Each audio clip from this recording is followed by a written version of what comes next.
পাকিস্তান পাকিস্তান পাকিস্তান দেখি আমার সরল প্রাণ ভারতীয় হিন্দুদের ভোটকে লুটেছে। পাকিস্তান আর খাচ্ছে না, তাই নতুন করে এখন বাংলাদেশ বাংলাদেশ বাংলাদেশ, এটা একটা সাজানো নাটক চলছে। আমি হিন্দু ভাইদেরকে শ্রদ্ধার সাথে বলছি, তোমরা আমার ভাই, আমিও তোমাদের ভাই। এদেশ তোমাদের যতটা, এদেশ শিখ পাঞ্জাবি সবার যতটা, তোমার এই ভাইয়েরও এদেশে অধিকারও ততটা। আজকে বলুন আমার হিন্দু ভাইরা, দূরে কাছে যেখানে আছেন, আর আপনারাও শুনুন, ভ্রাতৃত্ব তৈরি করুন, মানববন্ধন তৈরি করুন, উত্তম আখলাক তৈরি করুন, উত্তম আদর্শ তৈরি করুন, ধর্ম হৃদয়ে রাখুন। বাইরে আপনি মানুষ, এই মানুষের পরিচয় দিয়ে চলুন। ধর্ম বাইরে নেবেন না, ধর্ম বাজারে খোলার জিনিস নয়, ধর্ম মার্কেটে নিলাম করার জিনিস নয়, ধর্মে হই হই করার জিনিস নয়। ধর্ম তো আস্থার জিনিস, ধর্ম তো ভালোবাসার জিনিস, ধর্ম নিলামে তোলার জিনিস নয়, ধর্ম কম্পিটিশনের জিনিস নয়। ধর্ম বাঁচাবার জন্য তরোয়াল অস্ত্র লাগে না, ধর্ম বাঁচাবার জন্য তোমার একটা ভালো মন, ভালো হৃদয় দরকার, যে হৃদয়ে তোমার ধর্মটা বাঁচবে।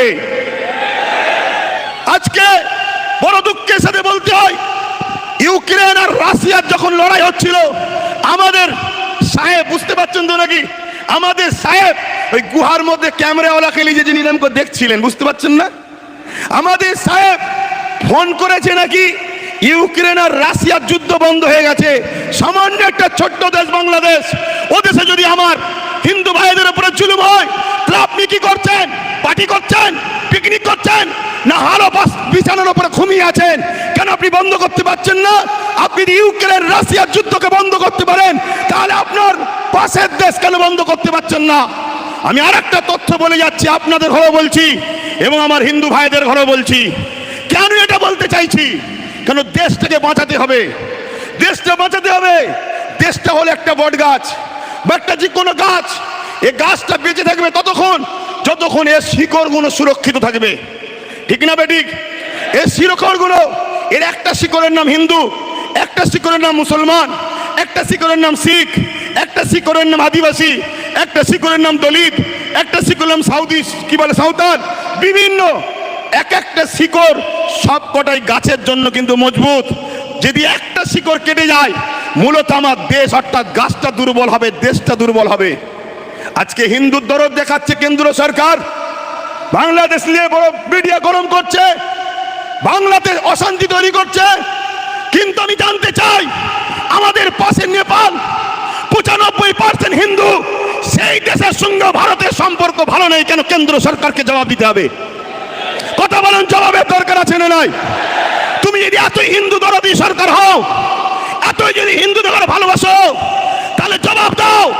যখন ডোনাল্ড ট্রাম্প আহমেদাবাদ স্টেডিয়ামে উদ্বোধন করতে আসছিল, রাস্তার দুদিকে গরিব হিন্দুদের বাড়িগুলোকে যাতে ডোনাল্ড ট্রাম্প দেখে ফেলে, বড় পর্দার আড়াল করে দিয়েছিল কেন? তারা কি মানুষ নয়? তারা গরিব হয়েছে বলে কি মানুষ নয়? মনে রাখবেন, এসব রাজনীতি রুটি শাখার চক্রান্ত। আজকে 95% নেপালের সঙ্গে ভারতের সম্পর্ক নেই। ভারতের প্রতিবেশী চতুর্দিকের দেশগুলোর খবর নেন, সবার সঙ্গে সম্পর্ক খারাপ ছিল। যদিও বা বাংলাদেশের সঙ্গে সম্পর্ক, এই অপদার্থ সরকার আসার পরে ওই বাংলাদেশের সঙ্গে সম্পর্কটা আমাদের খারাপ হয়ে গেছে। খুব ঠান্ডা মাথায় শুনুন, এই দেশে পৃথিবীর বুকে বড় বড় দেশ সব নেই, আর সব টুকরো টুকরো হয়ে গেছে। বড় বড় দেশ নাই, সব টুকরো টুকরো হয়ে গেছে। বড় দেশের মধ্যে আমার দেশ, আমার মাতৃভূমি, আমার হিন্দুস্তান একটা বড় দেশ আছে, আর একটা হলো চীন বড় দেশ আছে। নিশ্চয়ই আপনারা জানেন, চীন আমার ভারতবর্ষের একটা বড় অংশকে দখল করে নিয়েছে, বড় একটা জায়গাকে দখল করে নিয়েছে। সেই জায়গাতে তার প্রতিবাদ না করে আজকে মধ্যে মানুষে মানুষ বিভাজন তৈরি করতে চাইছে। মনে রাখবেন, তাহলে কিছু সমস্যা এই করিস তোরা, আমার বেলাতেই সব সমস্যা হয়। কি হলো তাহলে?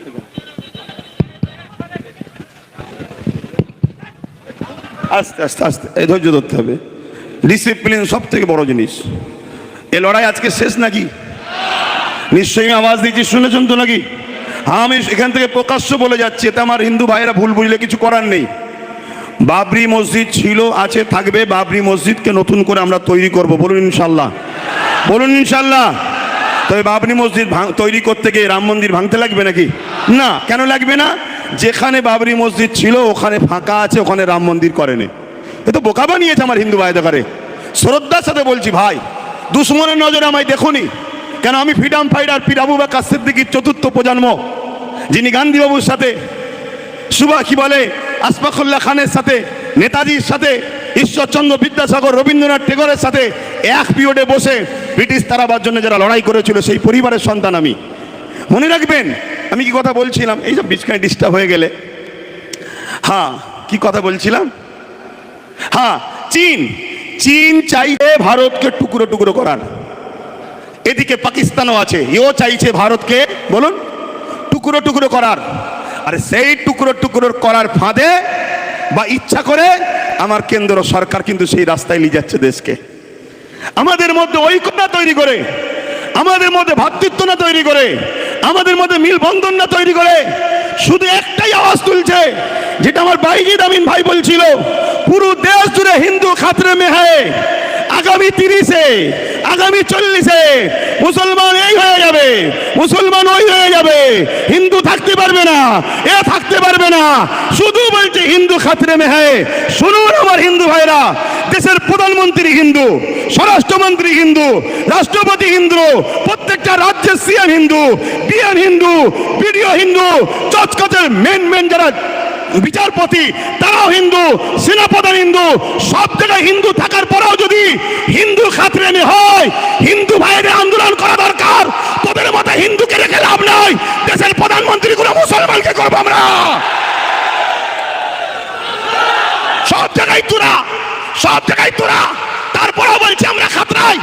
তোদের মতো হিন্দু প্রধানমন্ত্রী দরকার নেই, তোদের মতো হিন্দু স্বরাষ্ট্রমন্ত্রী দরকার নেই। আমরা দরকার এপিজে আব্দুল কালামের মতো মুসলমানকে প্রধানমন্ত্রী তৈরি করব, মৌলানা আব্দুল কালামের মতো প্রত্যেকটা রাজ্যে সিএম বানাবো। এটা আমার হিন্দু ভাইদের, মুসলিম ভাইদের, সবাই আমার দেশকে বাঁচাবার জন্য আওয়াজ তোলা দরকার আছে না নাই? শুধুমাত্র একটা ড্রামা, শুধু একটা নাটক, একটা তো কিছু খোরাক দরকার। 26-এ ভোট আসছে, খোরাক তো দরকার। সেই খোরাকের নতুন খোরাক কি না, ওয়াকাফকে আমি 2024 ওয়াকাফ অ্যাক্ট সংশোধন করব। কি জন্যে করবেন না, মুসলমানরা বড় বিপদে আছে, ওদের ওয়াকাফ নিয়ে বড় সমস্যা হচ্ছে। আপনি ঠিক বলেছেন, এই পর্যন্ত শুনছেন তো, এ পর্যন্ত আপনি ঠিক বলেছেন, কিন্তু আপনার ঠিক কথার মধ্যে নিয়তটা কিন্তু ভালো নাই। আপনার নিয়ত ভালো নয়। আপনার নিয়ত কি?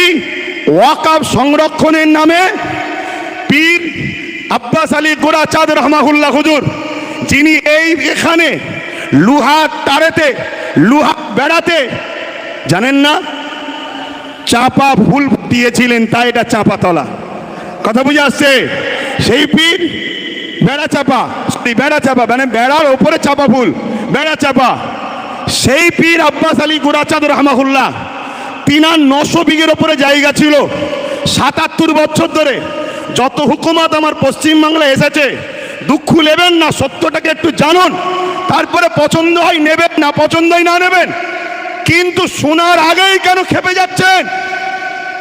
900 বিঘে জায়গাকে 77 বছর ধরে একটু একটু খেতে খেতে আজকে সেই জায়গাটা দাঁড়িয়েছে মাত্র 92 শতক। কত বিঘে জায়গা বলবেন তো? 900 বিঘে, 900 বিঘে জায়গা।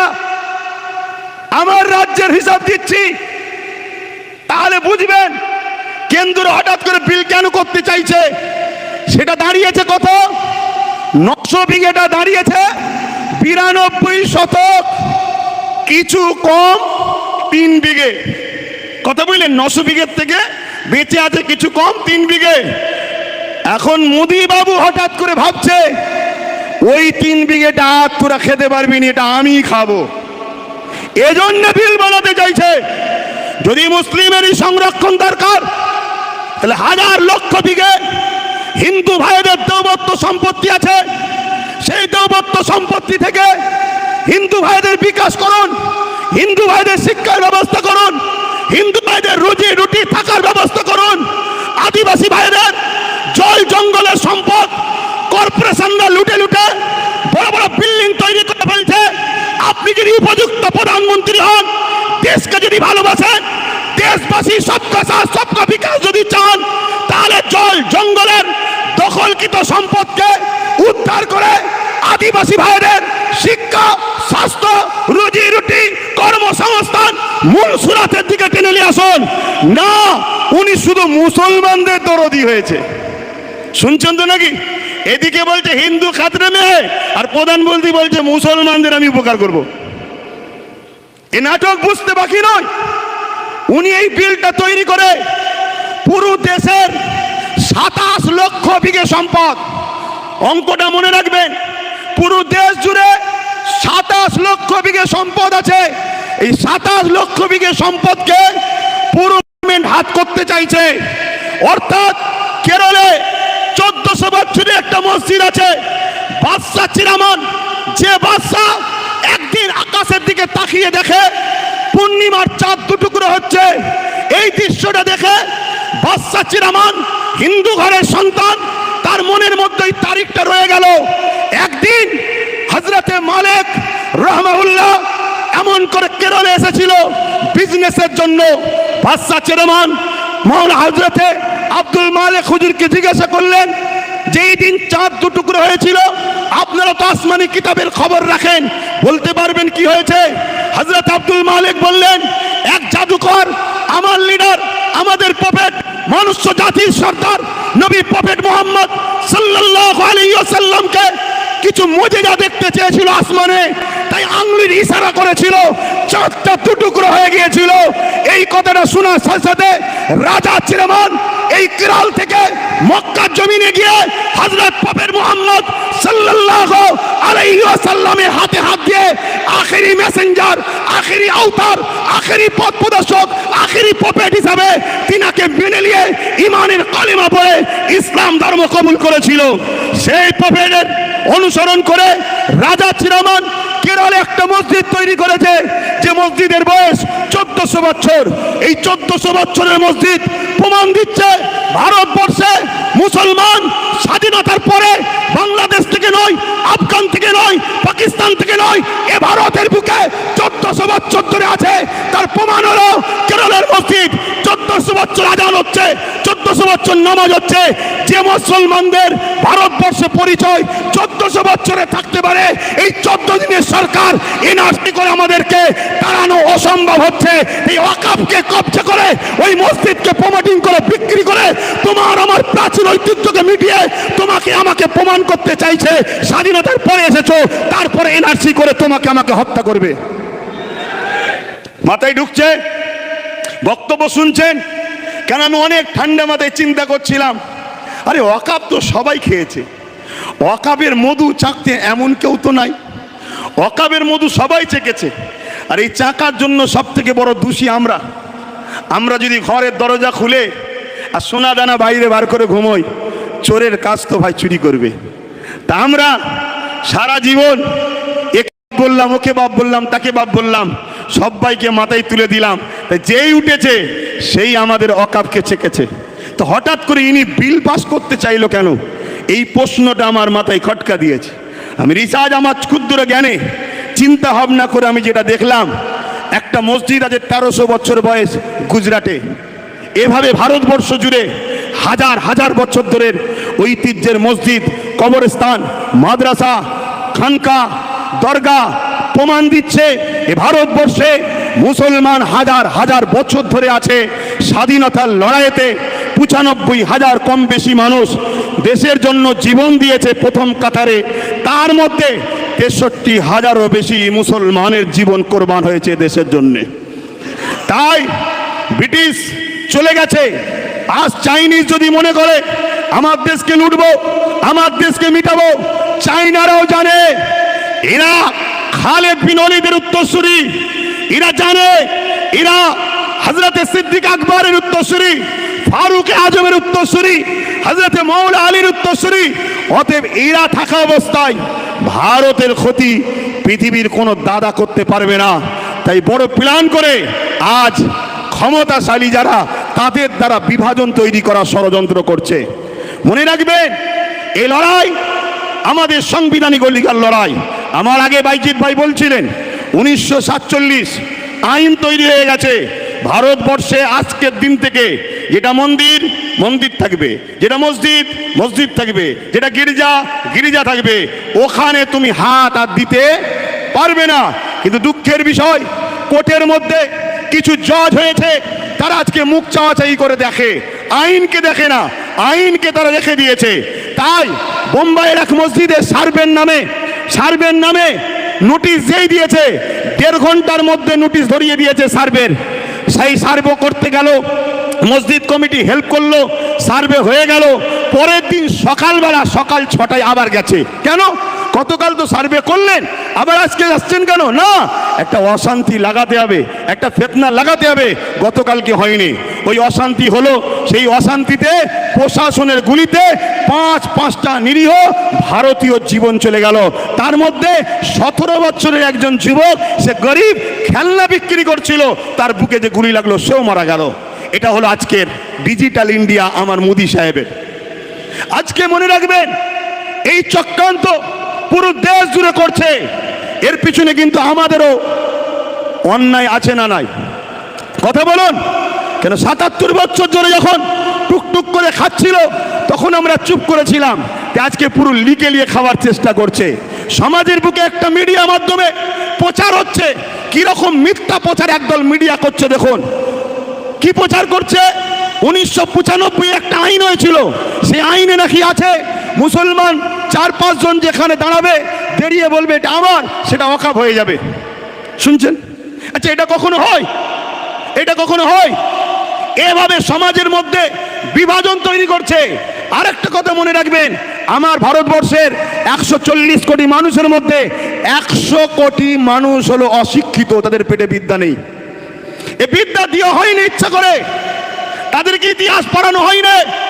তাদেরকে যে ইতিহাস পড়ানো হতো, তাহলে তারা বাবর, আকবর, হুমায়ুন এ দেশের জন্য কি করেছে সেটা জানতে পারত। অবশ্যই বাবর, আকবরের সাথে আমার কোনো সম্পর্ক নেই, কেন তারা ছিল রাজনীতির নেতা, আমরা ধর্মগুরুর লাইনের মানুষ। তাই বলে যায়, তারা মিথ্যা প্রচার করছে বাবর, আকবর, হুমায়ুন নাকি মন্দির ভেঙে মসজিদ তৈরি করেছে। আরে শিক্ষা অর্জন করুন, জানুন, না জানলে জেনে নিন। যেখানে অন্য কারো সাধারণ জায়গা থাকবে, মন্দির তো অনেক দূরের কথা, সাধারণের একটা জায়গা আছে, ওই জায়গাকে কেউ যদি জোর করে মসজিদ করে, ওইখানে নামাজ হবে না। কেন? জোর করে ধর্ম হয় না, জোর করে গুন্ডাগিরি হয়। ধর্ম আর গুন্ডাগিরি দুজনে একে অপরে কখনো এক হতে পারে না। কিন্তু আজকে এইভাবে আমার দেশের একটা সমাজকে ভুল বুঝিয়ে দেশের মানুষের মধ্যে বিভাজন লাগিয়ে দিল। এটাই হলো আজকে কেন্দ্র সরকারের একটা ষড়যন্ত্র। এর বিরুদ্ধে আমাদের সংগ্রাম সোচ্চার হওয়া দরকার আছে না নাই? তাহলে ওয়াকফ বাঁচাবার জন্য লড়াইয়ের দরকার আছে না নাই? হাত তুলে বলুন, লড়াইয়ের দরকার আছে না নাই? একদিকে যেমন ওয়াকফ বাঁচবে, অপরদিকে সংবিধানের ঐতিহ্যটা বাঁচবে। হাত লম্বা করে তুলুন, দরকার আছে না নাই? এই একটা মিটিং করে দিলেই কি হয়ে যাবে? কথা বলুন, একটা মিটিং করে দিলেই হয়ে যাবে? এই বাঁচাবার পন্থা আছে, হাত নামান, বাঁচাবার পন্থা আছে। যেভাবে আমরা আন্দোলন করছি গণতান্ত্রিক প্রক্রিয়ায়, এই আন্দোলনকে আরো বাড়াতে হবে। কি বাড়াতে হবে না? হবে না? এইটা প্রতিটা জায়গায় করে করে আমার ভাই বলছিলেন যে আব্বাস সিদ্দিকী ভাই, অনেকে বলছে যে এত দেরিতে নামলো কেন? না বন্ধু, যখন তুমি কিছু জানতে না ঘুমোচ্ছিলে, তখন ওয়াকফ সিগনেচার হয়েছিল, ভোটাভুটি হয়েছিল। সেই সময় কোনো দাদা, কোনো মুফতি মাওলানা কেউ নিজের বাড়ি ক্যাম্প তৈরি করে মানুষের ফরমে সই করায় না, সেটা আব্বাস সিদ্দিকী করেছিল। শুনে রাখো, তাতে ভোটাভুটি সিস্টেমে 50 লক্ষ লোকের স্বাক্ষর চেয়েছিল, সেটা 3.5 কোটির ওপরে লোকের স্বাক্ষর হয়েছিল। সেটা আমি আমার বাড়িতে ক্যাম্প তৈরি করে মানুষকে দাওয়াত দিয়ে খাইয়ে সই করিয়েছিলাম যে ওয়াকফের বিরুদ্ধে সই করো, যে আমরা ওয়াকফ বিল চাই না, আমাদের যেটা আছে সেটাই থাক। বুঝে আসছে? দ্বিতীয় নম্বর কথা শোনো, আজকে এইখানেই শুধু শেষ করে দিলে হবে না, প্রতিটা জায়গায় করে করে, প্রতিটা জায়গায় আন্দোলন করে করে আমাদেরকে পশ্চিম বাংলার রাজধানী কলকাতায় যেতে হবে। প্রয়োজন হলে আমরা ব্রিগেড যাব। আপনারা প্রস্তুত আছেন? হাত তুলে বলেন, প্রস্তুত আছেন? প্রস্তুত আছেন? হাত নামান। ওই কে কে আসবে প্রশ্ন করবেন না, কে কে আসবে প্রশ্ন করবেন না। আমি একা থাকবো, সঙ্গে আওলাদে আল্লামা থাকলে অসুবিধা আছে আপনাদের? হাত তুলে বলেন আছে। কেন? আমরা জানি, আমরা জানি, ইতিহাসের পথে সাক্ষী দিচ্ছে যতবার আমরা লড়াই করেছি, সংগ্রাম করেছি, সংখ্যা বেশি নিয়ে আমরা জিতিনি, আমরা সংখ্যা কমে জিতেছি। সংখ্যা বেশি হবে আর তার মধ্যে যদি মুনাফেক ঢুকে যায় তাহলে আমাদের হার কিন্তু অনিবার্য, হারতেই হবে। কেন? মুনাফেক তোমার ঘরের ঘাঁটি টাটি প্ল্যান সব জানিয়ে দেবে। কেন? আমরা তো দেখছি ঠিক এমনই জিনিস হচ্ছে। কটায় আজান হবে? টাইম আছে? তার টাইম আছে, 5 মিনিট বলবো। একটু সবাই সাক্ষী দেন, কেন কাজ কাম ছেড়ে এসেছে। 5 মিনিট, হ্যাঁ, একটু মন দিয়ে শোনেন। আমরা তো দেখছি সেই প্রবাদ বাক্য আছে না, পাড়ায় চোর পড়েছে, সবাই বেরিয়ে পড়েছে, চোর ধরো চোর ধরো চোর ধরো। আর চোরও ওই বিষখানে ঢুকে বলছে চোর ধরো চোর ধরো চোর ধরো, বলছে না? বলেন? আরে কলকাতায় ভিআইপি জায়গা ওয়াকাফের রাজ্য সরকারের আজকে আমলা বলেন, নেতা লিডার বলেন, তারা সব দখল করে বসে আছে। তারা আবার ময়া কাঁদা নেবে, কাঁদছে মুসলমান, চিন্তা করুনি আমরা তোমাদের ওয়াকাফ বাঁচিয়ে দেবো। আচ্ছা বলুন, এটা কি ধোঁকা নয়? কথা বলেন, ধোঁকা না? ধোঁকা নয়।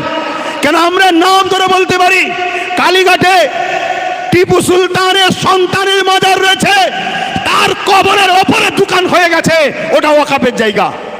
আমি বললাম না আপনাদের পীর গোড়াচাঁদ আব্বাসী হুজুরের 900 বিঘে জায়গা আজকে হয়ে দাঁড়িয়েছে কত? 92 শতক।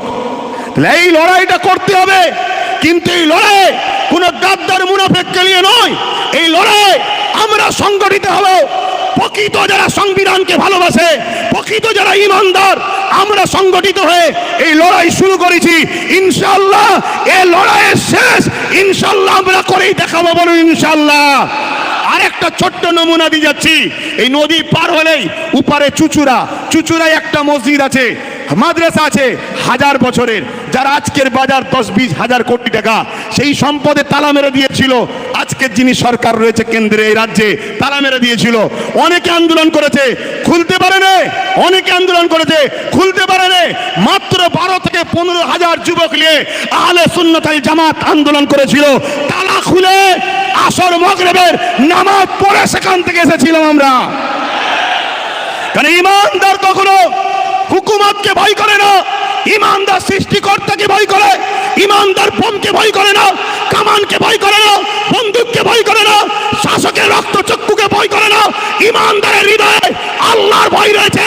তাই যখন আমরা 4টে পর্যন্ত পারমিশন ছিল, 4টে পার হচ্ছে, আমরা দাবি রেখেছি নামাজ পড়বো, তারপরে ঘরে যাবো, আর নাই খাটিয়া করে যাব। তখন র‍্যাব না বাজছে, র‍্যাব ভয় দেখাচ্ছে, র‍্যাব না বাজছে। আমি মাইকে বলেছিলাম আজ আমরা 14-15 হাজার র‍্যাব নিয়ে দিয়ে পিটবে, সংবিধান বিরোধী কাজ করবে। কাল থেকে যেখানে পাবো সেখানে আমরাও পিটিয়ে দেখিয়ে দেবো। এ দরকার আছে না নাই? আমরা কি এদেশে জন্ম হয়েছি শুধু লাঠি খাবার জন্য, মার খাবার জন্য, ভিক্ষা লিবার জন্য? আমরা সংবিধান বিরোধী কোনো কাজ করিনি, আগামীতেও করবো না। ঠিক না বেটি? তুমি আমার মসজিদে তালা মারবে, আমার মাদ্রাসায় তালা মারবে, আর আমি বলতে গেলে তুমি প্রশাসনের পাওয়ার দেখাচ্ছ। ওই প্রশাসন তোমাকে তো আমরা দিয়েছি। তাই আজকে সংখ্যা কম মেরে নেবে, কালকে বাংলা জুড়ে যেখানে পাবো প্রতিশোধ তুলে সংবিধানের হক আদায় করে দেখিয়ে দেবো। সংবিধান রাইট দিয়েছে না দেয়নি? কথা বলুন, দিয়েছে না দেয়নি? আব্বাস সিদ্দিকী ফালতু বকছে না। সংবিধান বলেছে কেউ যদি তোমার উপরে জুলুম করে, রাইট আছে তুমি প্রতিশোধ নাও, রাইট। আর মনে রাখবেন, ইসলাম জুলুম করাকে হারাম করেছে। ভাই বলছিল না ডিফেন্স করাকে ইসলাম জায়েজ করেছে। ডিফেন্স, আমাকে মারবে, আমার কবরস্থান, আরে কালকে তোমার আমার দাদুকে কবর দেবে না পুড়াবে, সেই অস্তিত্বের লড়াই চলছে। তো সংবিধান যখন তোমায় রাইট দিয়েছে, তুমি লড়াই করবে না? করবে না? কথা বলো, করবে না? করবে না? কিন্তু এই লড়াইটা করবে কার সাথে?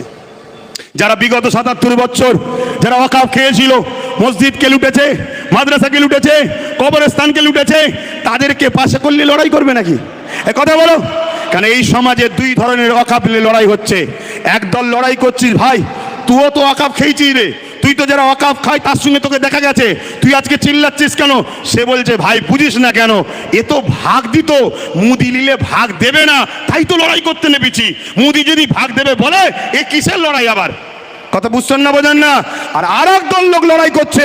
আলহামদুলিল্লাহ, আল্লাহকে সাক্ষী রেখে বলছি, লড়াই করছি আমার ইমানের অস্তিত্ব, আমার দ্বীনের অস্তিত্ব, আমার সংবিধানের উপরে কেন্দ্র সরকার হাত দিয়েছে, তাই ইমানের দায়িত্বে লড়াই করছি। তো ভাইরা আমার, তাই বলবো লড়াই করতে হবে। তাহলে এই ডাক আগামী দিন ঘুরতে ঘুরতে বাংলার অলিতে গলিতে আমি দেখছি ভাইরা যদি চান, আপনারা যদি চান আগামী দিন বাংলা রাজধানী ব্রিকেট হবে, রাজি আছেন তো নাকি? রাজি আছেন তো নাকি? হাত নামান। ধোকা দেবেন না তো? ধোকা দেবেন না তো? কেন ধোকা অনেকে দিয়েছিল বলে মন খারাপ করে চুপ করেছিলাম। ভাই অনেক বুঝিয়েছে, দুজন দিয়েছে বলে 500 জনকে আপনি কষ্ট দিচ্ছেন কেন? কথা ঠিকই, কিন্তু যার দিল ভাঙে সে কষ্টটা সে বোঝে। কিন্তু আজ আবার আপনাদের স্বার্থে দেশের স্বার্থে, নিজের অস্তিত্ব, নিজের ধর্মীয় স্বাধীনতার অস্তিত্বের স্বার্থে আমি আবার নেমেছি, ধোকা যেন না হয়। মনে রাখবেন, আর একটা বিষয় বলে যাই, আপনারা তো অকাবলিয়ে তো সব শুনলেন, সবাই বক্তব্য দিল, আর একটা কথা শুনবেন না? মাদ্রাসা ধ্বংসের মুখে জানেন? মাদ্রাসা ধ্বংসের মুখে জানেন? গত বছর দায়িত্ব নিয়েছে রাজ্য সরকার, তার আগে পর্যন্ত মাদ্রাসা পরীক্ষায় একটা সিলেবাসে যে নম্বর হবে মার্কশিটের, তাতে একটা কোরআনের বলে পাঠ থাকতো, অর্থাৎ কোরআনে কত নম্বর পেয়েছে। এবছর থেকে সেটাকে পাওয়া যাচ্ছে, মার্কশিট ছেড়েছে, তার মধ্যে কোরআন কথাটাকেই তুলে দিয়েছে। যে বলেছিল কোরআন শেষ হয়ে যাবে, আজকে কোরআনটাকেই তুলে দিয়েছে। কথা শুনছেন না শোনেননি? আপনাদেরকে এই কথা শুনে কষ্ট হচ্ছে নাকি? অনেকে ভাবছে এই সময়ে মোদিকে বিরুদ্ধে লড়তে গেলে দিদিকে তো দরকার। আরে শুনুন, ডাকাত ধরতে গেলে চোর সাথে লিয়া দরকার নেই। ডাকাত চোর দুটো একই ক্যাটাগরির রাস্তার লোক। এই ভুল বলছি নাকি? অতএব যদি তুমি মনে করো ইমানদার, তাহলে আমার কথা অ্যাকসেপ্ট হবে, আর যদি মনে হয় না, আমার কথা অ্যাকসেপ্ট নাও হতে পারে। আমি আবার বলে দিচ্ছি, পৃথিবীর কোন তাকত, পাওয়ার, শক্তির ওপরে মুখাপেক্ষী আব্বাস সিদ্দিকী নয়। আব্বাস সিদ্দিকী মহান সৃষ্টিকর্তার উপরে নির্ভর করে চলে। তাই হক কথা বলছি, আমার মাদ্রাসার সিলেবাসে মার্কশিটে কোরআনের যে জায়গা ছিল, সেই পাঠটাকেই তুলে দেওয়া হয়েছে এই রাজ্যে। তোমরা জানো 10,000 শিক্ষা প্রতিষ্ঠানের নামে আজকে 300 কম বেশি 350-এর উপরে 400-এর উপরে শিক্ষা প্রতিষ্ঠান কোনো ধ্বংসের মুখে, সেটাই তো তোমরা খবর রাখো না। তাহলে মাদ্রাসা শিক্ষা বাঁচাবার জন্য এ দায়িত্ব আমাদেরকে নিতে হবে না? হবে না? তারপরও এই মঞ্চ থেকে বলছি, গত 24-এ 39টা এমপি রাজ্য সরকারকে বাংলার মানুষ দিয়েছে না দেয়নি? আওয়াজ দিয়ে বলুন, দিয়েছে না দেয়নি? তারপরও বলছি, 39টা এমপিকে বাংলা সরকারকে রাজ্যের মানুষ দিয়েছে। 39টা এমপি এই ওয়াকফ বিলের বিরুদ্ধে যেদিন মিটিং হবে, সেদিন ওর ভেতর থেকে অকবাল নিয়ে পালালে হবে না, কুল বুক চিতিয়ে লড়াইয়ের নমুনা আমরা দেখতে চাইছি। ঠিক না বেটি? একটা সুযোগ আবার দিচ্ছি, ওই দিন যদি লড়াই ঠিকভাবে হয়, তাহলে জানবো একটু হয়তো শুভ বুদ্ধি হচ্ছে, তাহলে নতুন করে পরে ভাবা যেতে পারে, তাও ক্লিয়ার নয়। ঠিক না বেটি গো? কিন্তু আমরা দেখতে চাই। আওয়াজ দিয়ে বলুন, দেখার দরকার আছে না নাই? দেখার দরকার আছেন না নাই? আমি বলেছিলাম, আজকে আমার কথা মনে পড়ছে না, পড়েনি? আমি বলেছিলাম যে চেয়ারের একটা পায়া দরকার, বলেছিলাম না? আজকে বলুন তো, পুরো দেশ জুড়ে যদি আমাদের গোটাকুড়ি যদি থাকতো, সেটা আমার কথা বলছি না, হ্যাঁ 29টা এমপি আমরা বাংলা থেকে দিয়েছি না দিইনি? কথা বলেন, আপনারা দিয়েছেন না দেননি? তাহলে আজকে দেখার দিন এসেছে সে কি করে। কারণ আইন তো হচ্ছে সেখানে আপনি যদি বিরোধী হন, তাহলে সেখানে লড়াই করছেন না, রাজপথে নেমে মুসলমানকে বোকা বানাচ্ছেন কেন? কি গো, বলা ভুল হচ্ছে নাকি? আওয়াজ দিয়ে বলো, বলা ভুল হচ্ছে? আরো জোরে শুনতে চাই, বলা ভুল হচ্ছে? তাহলে সেই জায়গায় তো দেখানো দরকার। মনে রাখবেন, আমি বলেছিলাম, আজকে আফসোস হচ্ছে না হয়নি? যদি টোটাল ভারত মিলিয়ে গোটাকুড়িও যদি আমাদের থাকতো উপযুক্ত, যেমন আমাদের বিধানসভায় একটাই উপযুক্ত আছে, নওশাদ সিদ্দিকী, নাম শুনেছেন না শোনেননি? গত 4-5 দিন আগে এই ওয়াকফে বিধানসভায় কথা উঠেছিল, সব মুখে চুপ করে আছে। যারা কলকাতায় বিশাল জমায়েত করে চিল্লাচ্ছে, সিনিও চুপ করেছিল, কিন্তু নওশাদ সিদ্দিকী সেখানে চোখে চোখ রেখে প্রতিবাদ করেছে, সেখানে আওয়াজ তুলেছে। তাহলে আমি বুঝাতে চাইছি, এভাবে যদি পুরো দেশ জুড়ে আমাদের গোটাকুড়ি যদি এমপি থাকতো, যখনই বলেছিল ওয়াকফ সংশোধনের নামে এই বিল হবে, ওই গোটাকুড়ির মধ্যে থেকেই একজন উঠে চেয়ারটা ছুঁড়ে প্রথম মার, কেন তুই দেশের সংবিধানের বিরুদ্ধে কথা বলছিস? কিন্তু আমাদের তো কেউ নেই, সব হাতছাড়া করে ফেলেছি।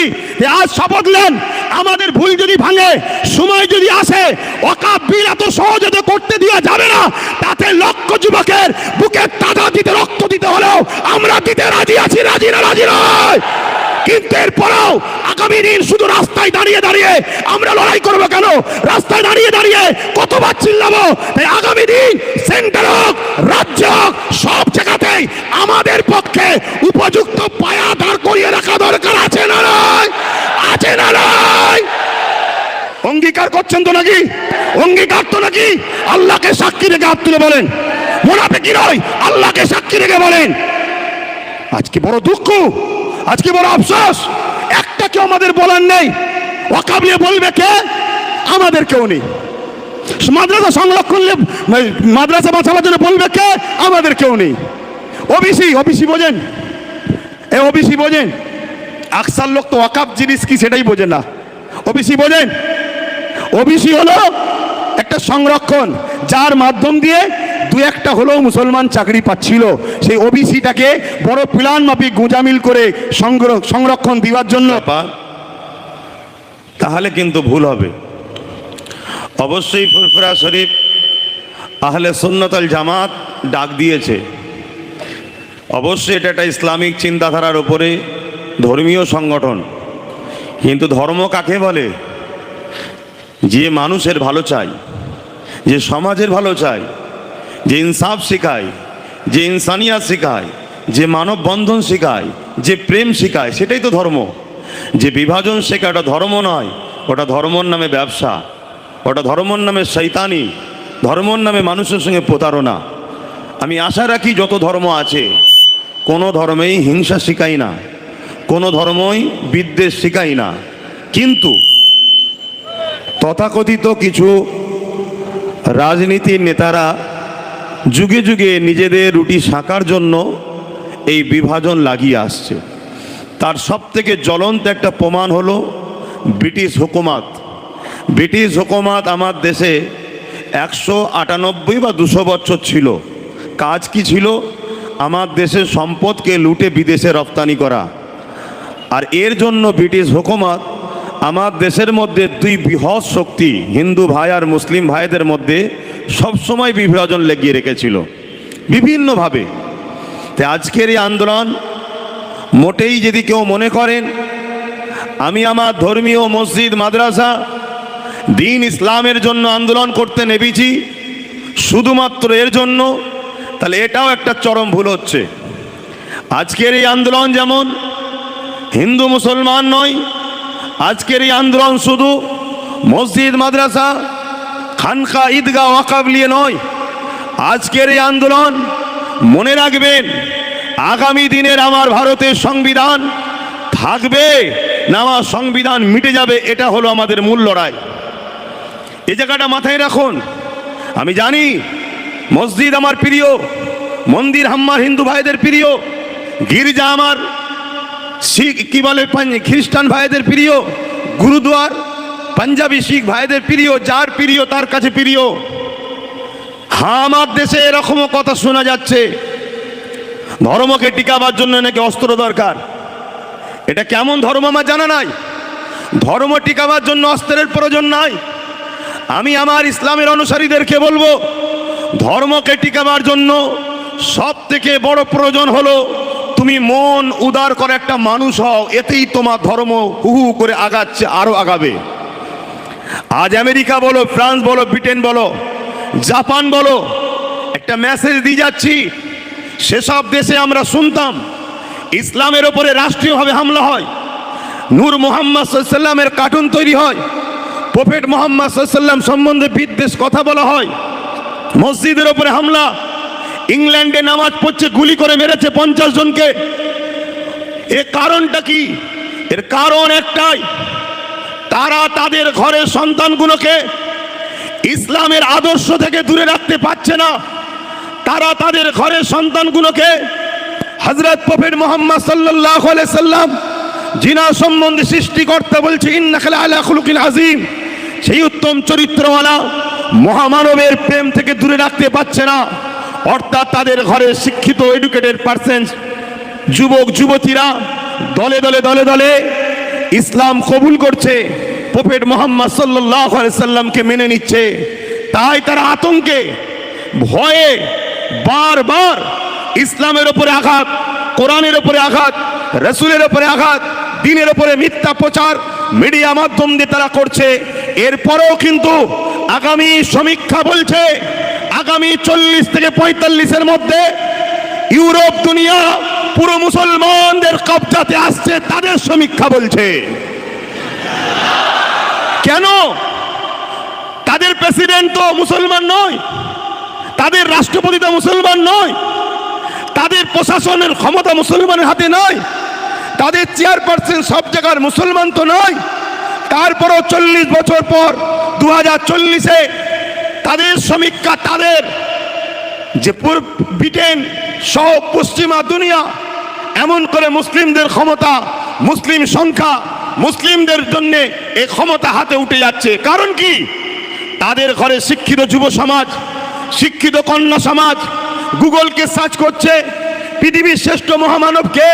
গুগল বলছে প্রফেট মোহাম্মদ রসুল সাল্লাল্লাহু আলাইহি সাল্লাম। গুগল হলো তাদের তৈরি, তারা রসুলের জীবনী পড়ছে, নবীর অর্থনীতি, সমাজনীতি, পরিবার নীতি, রাষ্ট্রনীতি, এডুকেশন নীতি, ধর্মনীতি, মানববন্ধন নীতি, সম্প্রীতির নীতি, মনুষ্যত্বের নীতি তারা দেখে আমার নবীর ওপরে ফিদা হচ্ছে, দিবানা হচ্ছে। তারা দলে দলে দলে দলে প্রফেট মোহাম্মদ রসুলকে মেনে নিচ্ছে। এটা দেখে তারা আতঙ্ক।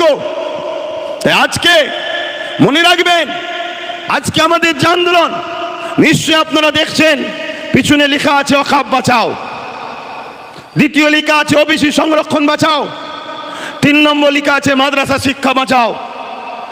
আমি বড় শ্রদ্ধার সাথে বলছি, এই যে কথাগুলো বলছি, ডক্টর বাবা সাহেব আম্বেদকরের রচিত সংবিধান আমাদেরকে বলার পাওয়ার দিয়েছে। নিশ্চয়ই আপনারা জানেন 6 ডিসেম্বর 1992-এ বাবরি মসজিদকে একদল অশুভ শক্তি ধ্বংস করেছে। এর পিছনে কারণটা কি জানেন? এই দিনটা কেন নিল 1992 6 ডিসেম্বর? এই 6 ডিসেম্বরটা কেন নিয়েছিল জানেন? এই 6 ডিসেম্বর হচ্ছে ডক্টর বাবা সাহেব আম্বেদকরের জন্মদিন। পুরো ভারতের মানুষ বাবা সাহেব আম্বেদকরকে, সে মুসলিম হোক, দেশপ্রেমিক হিন্দু হোক, আদিবাসী হোক, দলিত হোক, সাঁওতাল হোক, খ্রিস্টান হোক, যে কোনো ধর্মের সঙ্গে তার সম্পর্ক থাকুক, ডক্টর বাবা সাহেব আম্বেদকরকে সবাই শ্রদ্ধা করে। আমি একজন পীরজাদা হিসাবে, খানদানের রাসূল হিসাবে আমিও ডক্টর বাবা সাহেব আম্বেদকরকে শ্রদ্ধা করি। কেন? তিনি আমার দেশের জন্য চলার একটা সুন্দর ব্যবস্থা করেছে, যেখানে সবার সমান অধিকার দিয়েছে।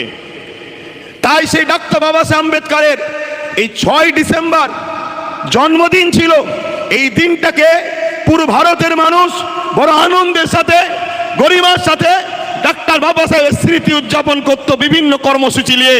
তাই বড় প্ল্যান করে ব্রিটিশদেরই চরেরা আমার দেশের মধ্যে যারা গাদ্দার আছে, এই দিনটাকে এমন একটা অঘটন ঘটালো, যেটা হলো ঐতিহাসিক 550 বছর আগেকারের বাবরি মসজিদের তলায় রাম মন্দিরের নামে বা রাম জন্মভূমির নামে সেই মসজিদটাকে শহীদ করে দেওয়া হলো। মূলত উদ্দেশ্য ওখানে রাম মন্দির বানানো, রামের জন্ম, এটা কিন্তু মূলত লক্ষ্য নয়। যারা এ কাজ করেছে তাদের সঙ্গে আমি চ্যালেঞ্জের সাথে বলছি, সাধারণ হিন্দুদের সঙ্গে হাজারো হাজারো মাইল দূরত্ব রয়েছে। হাজারো সাধারণ হিন্দু ভাইরা যেভাবে তারা নামকে ভালোবাসে, তাদের শ্রদ্ধা, তাদের বিশ্বাস, তাদের ভক্তি তাদের হৃদয়ে আছে। আজকে যারা বাবরি মসজিদকে শহীদ করেছে প্ল্যান মাফিক, তাদের কিন্তু সেভাবে ভক্তি ভালোবাসা নাই, কিন্তু এই দিনটাকে আঘাত দিল। মনে রাখবেন, আর একটা কথা বলে যাই, 1992টাকে কেন নেওয়া হয়েছিল? কেননা 1979-তে আমার ভারতবর্ষে মন্ডল কমিশনার বলে একটা কমিশন হয়েছিল। যেমন সাচার কমিশন, মন্ডল কমিশন একটা তৈরি হয়েছিল। সেই মন্ডল কমিশনে যারা তৈরি করেছিলেন, আমার শ্রদ্ধেয় হিন্দু ভাইয়েরা দূরে কাছে সোশ্যাল মিডিয়ায় যারা শুনছেন, মন দিয়ে শুনবেন। আমি মসজিদ মাদ্রাসার জন্য চিল্লাতে শুধু আসিনি, হ্যাঁ আমার ধর্মের উপর আঘাত দিলে কথা বলবো, সেটা সংবিধানের ভেতরে থেকেই কথা বলবো। তবে কিন্তু জানিয়ে দিই, কেন্দ্র জালিম সরকারকে মনে রেখে দেবে, আব্রাহা বাদশা শক্তি নিয়ে, হাতি নিয়ে, ঘোড়া নিয়ে, বিরাট সৈন্য নিয়ে আল্লাহর ঘর কাবাকে মিটাতে এসেছিল। আমার আল্লাহ আবাবিল পাখি পাঠিয়ে আব্রাহা বাদশার নাম নিশানাকে মিটিয়ে দিয়েছে। সময় থাকতে থাকতে কেন্দ্র সরকার পরিবর্তন হও, শুধরে যাও, নাই তোমারও দশা ওই রকম হবে। তুমি যে জায়গায় পাল্লা দিতে যাচ্ছ, তুমি জানো না মহান সৃষ্টিকর্তার পাওয়ার কত? তিনিই তো তোমাকে সৃষ্টি করেছে, আমাকেও বানিয়েছে। মনে রাখবেন, নমরুদ যখন খোদার সঙ্গে পাল্লা দিতে গেল, আপনারা সবাই জানেন একটা খোঁড়া মশা পাঠিয়ে নমরুদের রাজ ক্ষমতা শেষ হয়েছে এবং তার নাম নিশানাকে মিটিয়ে দিয়েছে। একটা বিষয় কিন্তু এখানে মজার, আল্লাহ সৃষ্টিকর্তা সবসময় বড় পাওয়ারকে খতম করার জন্য ছোট ছোট মখলুককে কিন্তু ব্যবহার করেছে, দুনিয়াকে বুঝিয়ে দিয়েছে এদের জন্য আমার ছোট মখলুকই যথেষ্ট। বলুন সুবহানাল্লাহ। তো আমার যেটা বলার উদ্দেশ্য, প্রত্যেকটা হিন্দু ধর্মের বর্ণের ভাষার মানুষকে শ্রদ্ধা জানিয়ে বলছি, আপনারা জানেন 1992 সালে কেন এই বাবরি মসজিদকে শহীদ করা হলো, কেন এই সময়টা টার্গেট করা হলো? 1989, 79 বা 80-তে এই মন্ডল কমিশন প্রকাশ হয়েছিল, যার মধ্যে যারা এই কমিশন করেছিল তিনারা বলতে চেয়েছিল হিন্দু সমাজের মধ্যে যারা পিছকে বর্গের রয়েছে তাদের অবস্থা খুবই খারাপ, তাই তাদের বিকাশের জন্য, তাদের উন্নতির জন্য, তাদের এগিয়ে আসার জন্য সংখ্যা অনুপাতে একটা কোটা তৈরি করতে হবে, 27% সংরক্ষণ দিতে হবে চাকরিতে। কত পার্সেন্ট একটু বলবেন ভাই? 27%। আজকে কেন আকাবের পিছনে লেগেছে ওটাও বলবো। 27% সংরক্ষণ দিতে হবে। 27% সংরক্ষণ কাদের দিতে হবে? হিন্দু সমাজের পিছকে বর্গে যারা রয়েছে সেই শ্রেণীর মানুষকে, যাতে মূল স্রোতে সর্বদিক দিয়ে উঠে আসতে পারে। কিন্তু এই বিষয়টা আরএসএস সংঘ পরিবার পছন্দ করলো না, তাই বড় প্ল্যান মাফিক আমার হিন্দু ভাইদেরকে এই যে 27% সংরক্ষণ থেকে মাইন্ডটাকে ডাইভার্ট করার জন্য 1992-এ ধর্মের সুশ্রী দিয়ে বাবরির ওখানে রামের জন্মভূমি, যে যা ধর্মকে ভালোবাসে এই হিন্দু ভাইয়েরা রামের ভালোবাসায় যাতে ওদের 27%-এর কথা ভুলে গিয়ে ধর্ম ধর্ম ধর্ম রাম রাম করে ছুটে বাবরিকে ভাঙতে যায়, যাতে করে 27%-এর কথা ভুলে যায়। কিভাবে পরিকল্পনা চলছে আমার হিন্দু ভাইয়েরাও শোনেন। আজকে কেন্দ্রে বিজেপি সরকার 2014 থেকে আসার পর বলুন আমার হিন্দু ভাইদের জন্য কটা চাকরির ব্যবস্থা করেছে? আজকে রেলকে বিক্রি করে দিল। রেলে হকারি করে কারা? 100-এর মধ্যে 95টা হিন্দু ভাইরা। আজকে এলআইসি কে বিক্রি করে দিল। এলআইসির চাকরি করে কারা? 100-এর মধ্যে 100টাই হিন্দু ভাইরা। কেন? এলআইসি সুদ আমাদের জন্য হারাম, মুসলমান করে না। আজকে এয়ারপোর্ট বিক্রি হয়ে গেল, দেশটাকে অর্ধেকের বেশি বিক্রি করে দিয়েছে। কিন্তু এতদিন ধরে